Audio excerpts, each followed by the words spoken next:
Lincoln's last visit.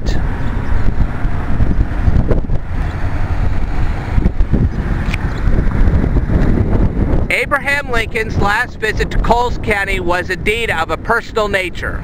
Lincoln was described as he left Springfield by Henry C. Whitney, who accompanied him part of the way on the train. Lincoln wore a faded hat, innocent of nap, and his coat was extremely short, more like a sailor's pea jacket than any other describable garment.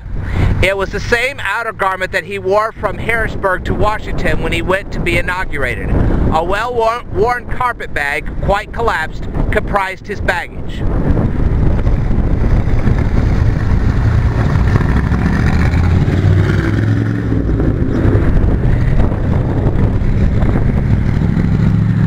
Lincoln's visit on January 30th, 1861 was noted in the Mattoon Gazette under the title Old Abe Loose by the editor, William P. Harding.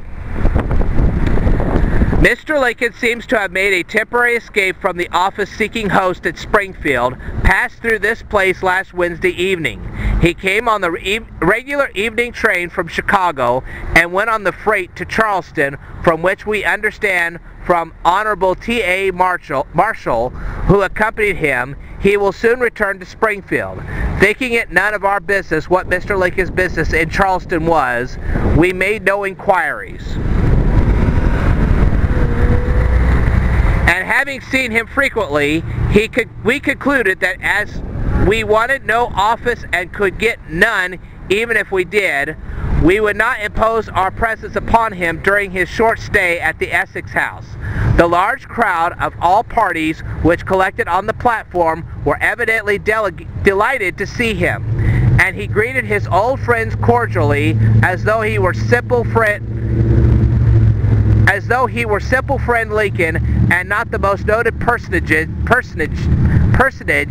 in the civilized world.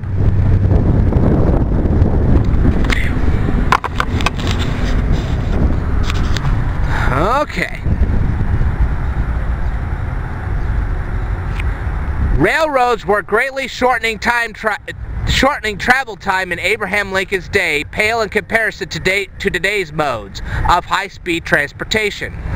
While the journey from Springfield to Mattoon today can be accomplished in less than 2 hours, Lincoln's journey from Springfield through Mattoon and on to Charleston took him over 8 hours.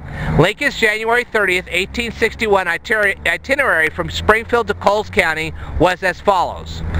9:50 a.m.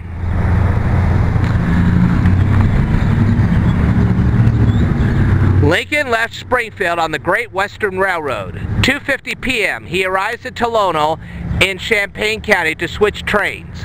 3:50 p.m. Lincoln departs Tolono for Mattoon on the Illinois Central Line.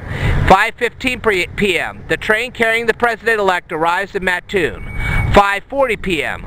Lincoln rides in the caboose of an eastbound freight train to Charleston. 6:15 p.m. Abraham Lincoln finally arrives in Charleston.